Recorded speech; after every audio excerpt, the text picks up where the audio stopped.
Hey, it's day 21. It's a Tuesday night, and I played in the Aces Places League again tonight. I mentioned last night was the top 25 tournament for the September-October season. Tomorrow is the top 50 tournament for that same season.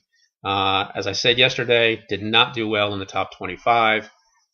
Looking to improve that finish here in the top 50. So tonight was sort of a tune-up. I just wanted to kind of make sure that my game is still where it needs to be going into this tournament tomorrow. Um, Very small turnout at this venue. Only 9 players the first tournament and 7 players the second tournament. I finished first in the first one and second in the second one. But it was probably the most fun I've had recently playing poker, particularly in these free poker leagues. Yes, there was a low turnout, but literally everybody there was a poker player, a true poker player. None of these, it's free poker. I don't care if I call here and I go out. I can go home. I'm ready to go home. You know, the typical what I call slot machine poker players that play a lot of hands, and if they hit, they hit, and if they don't, they go home because hey, there's no money on the line. This is just free poker. But this was truly fun to play with. Everybody was playing solid. Everybody was playing real poker. That first tournament with 9 players, we were halfway through the 5th blind level before the first person got knocked out. That's how solid everybody was playing. So again, a lot of fun to play with when you're playing good textbook poker. I was able to set some nice traps when I would hit the flops. I was able to make some nice bluff moves when I detected weakness, and made some really key reads that really I think are going to give me the confidence going into tomorrow night's top 50 tournament. I'll give you one example. Key hand. I've got King Queen suited. Flop comes Queen 8 deuce. Guy first act leads out a bet, and I call. At that point, I'm thinking he's probably got a queen too, but I'm hoping my king out kicks him. Turn comes an 8, so now there's 2 8s on the board, and he throws out a little bit bigger bet.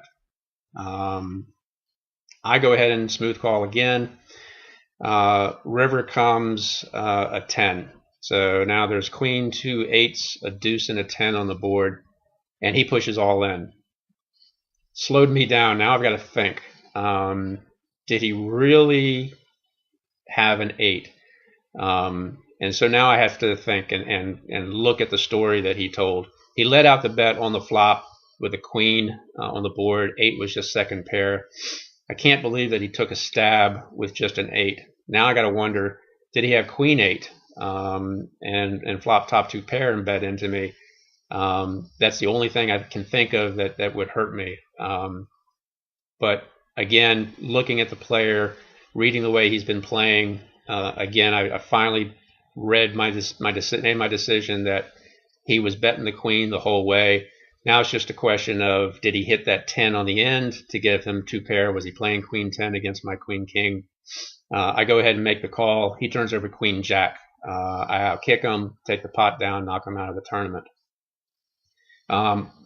Also, just for entertainment factor, even though I finished second in the second tournament, the way it ended was a classic heads up situation. I ended up hitting an ace high flush.